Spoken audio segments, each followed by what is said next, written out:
I'm a generalist OBGYN, so I actually have a variety of kind of ages from not too early teens, but middle teens on up to women in their postmenopausal years. So I think that's one of the aspects that's appealing to me, is the fact that I get to take care of women over a large portion of their lifespan, kind of pre-reproductive time period, reproductive time period, and in the menopausal transition. I think that comprehensive feel where we can take care of the whole individual, not piecemeal care, is what really makes this a unique facility. And I think as far as what we have, as far as the actual facility itself, I think they've done a great job in trying to make it, a comfortable and enjoyable experience, along with excellent medical care.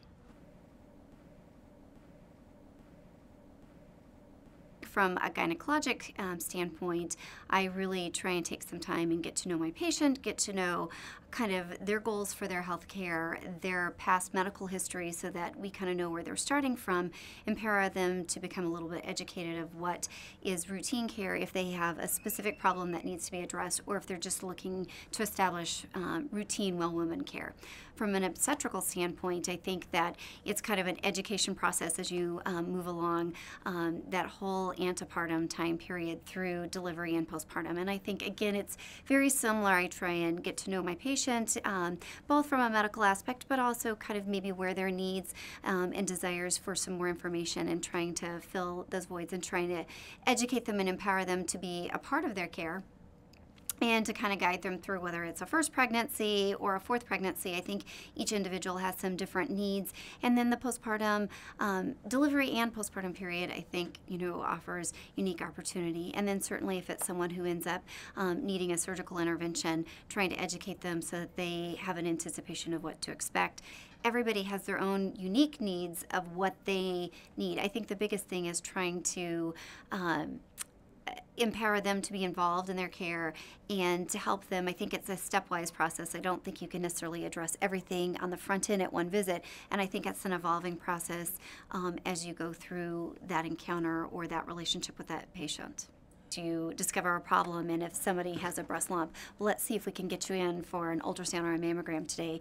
It's certainly much more helpful for an individual that may be something that they're concerned about, or even if they have to come back for a return visit, they're already familiar with the environment. And I think that can bring a little bit of comfort in dealing with positive and maybe some scary experiences that people encounter throughout healthcare. Sometimes you can't solve everything 100%, but if you've improved quality of life or educated somebody on some options that they have and helping them to choose what fits best into their lifestyle, I think that really at the end of the day makes the long hours and maybe being up at night much more worth it, because certainly it's a career and a calling. It's a little bit more than just a simple job where you come in the morning and you leave at the end of the day. We deal with a lot of very personal and private issues in this particular specialty, and so certainly I think having a good relationship with a patient makes it, I think, all worthwhile.